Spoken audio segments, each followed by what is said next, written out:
Halo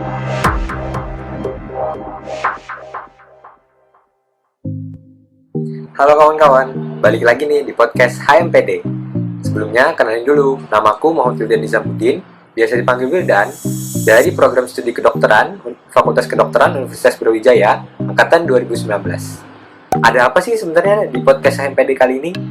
Jadi di podcast kali ini, kita bakal bahas masalah wabah yang sedang terjadi nih, yaitu wabah coronavirus atau COVID 3.9. Nah, kita udah kedatangan narasumber, yaitu Dr. Eriko Praustini Tias, yang juga sekaligus Wakil Dekan 3 dari Fakultas Kedokteran Universitas Brawijaya. So, langsung simak aja ya video berikut.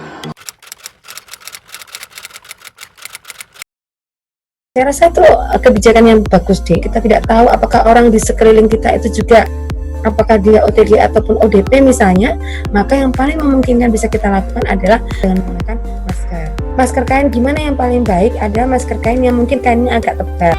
Dengan adanya kasus yang sedemikian masif di negara kita, yang bisa kita lakukan yaitu dengan menggunakan masker kemanapun kita pergi dan tetap dengan rajin cuci tangan dan menjaga jarak. Itu yang utama.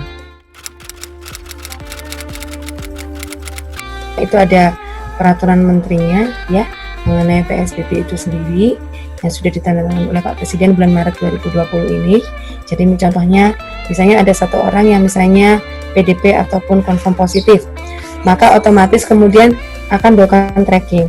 Dengan fungsi tracking itu kita sebenarnya membantu supaya penyebaran virus itu tidak menyebar luas kemana-mana. Sebetulnya PSBB itu ada sebenarnya sama seperti lockdown, tetapi tidak bisa diterapkan 100%. Jadi contohnya rumah sakit kita itu punya batasan kapasitas bednya atau kapasitas untuk namanya berapa tempat tidur, itu pasti ada batasannya. Tidak bisa kemudian semuanya dimasukkan ke diopnamakan atau di MRS kan, kecuali dia memang ada gejala signifikan yang berat. Begitu dia mungkin tidak ada gejala, maka mungkin di karantina, orang itu tinggal di rumah saja. Maka perlu dipertimbangkan juga mengenai kecukupan kehidupan dia sehari-hari. Ini memang masih dilema ya.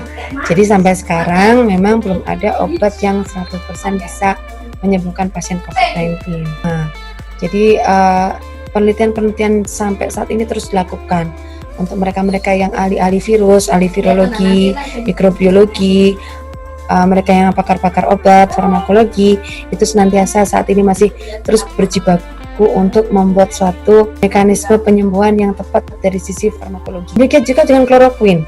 Kloroquine tidak bisa dikatakan sebagai obat yang memang akan bisa menyembuhkan COVID-19 ini sendiri, tetapi yang ada adalah mekanisme pengobatan kombinasi, termasuk dengan pengobatan simptom and sign-nya. Jadi mereka-mereka yang opname memang karena memang menunjukkan ada gejala, ada simptom sign yang memang harus diobati. Tapi dari kumannya ini sendiri memang sampai saat ini belum ada dikatakan obat yang bisa membunuh virus ini 100%. Sebetulnya kalau misalnya virus seperti influenza like itu kan dia ada yang bilang kalau virus flu itu kan nggak perlu diobati, istirahat cukup, makan makanan bergizi, maka dia akan sembuh. Tetapi ternyata strain dari coronavirus ini berbeda-beda. Nah, strain dari coronavirus ini yang mungkin akan membuat bahwa tidak bisa serta-merta kemudian dia mungkin bisa sembuh tanpa ada pengobatan. Kalau pasiennya pasien dengan komorbid atau penyakit penyerta, contohnya dengan ada sakit asma atau sakit jantung atau sakit diabetes, otomatis kan penanganannya pasti berbeda. Nah, yang seperti itu nggak akan bisa itu sembuh dengan sendirinya, pasti butuh ada bantuan pengobatan dari farmakologi. Misalnya dia mungkin tidak bergejala atau gejala yang mungkin dia amati tampaknya minimal batuk biasa dan kemudian hilang, berarti itu artinya mungkin dia gejalanya bisa menyembuh sendiri.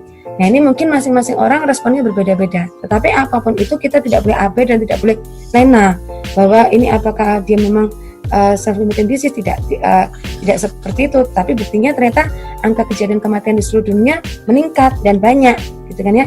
Sehingga kita perlu waspada. Memang saat ini juga masih terus dalam penelitian. Jadi yang paling bisa kita lakukan dengan tes pemeriksaan berulang. Jadi artinya adalah bahwa yang PDP dan kemudian kita lakukan pemeriksaan dengan menggunakan swab, kita ambil swab, kita lakukan PCR, karena gold standar untuk diagnosa ini ada tetap dengan menggunakan pemeriksaan dengan cara PCR. Maka harus ada serial PCR, dan ternyata pada saat yang sudah disepakati, misalnya pemeriksaan keempat itu ternyata ataupun yang kedua dia hasil negatif, maka dia bisa dianggap sembuh. Tetapi sembuh itu pun tetap dengan edukasi tambahan bahwa tolong tetap diikuti 14 hari ke depan untuk kemudian masih adanya gejala yang muncul atau tidak muncul. Tapi apakah kemudian dia bisa reinfeksi kembali, apakah dia bisa kambuh kembali, demikian juga dengan reinfeksi masih dalam taraf penelitian lebih lanjut.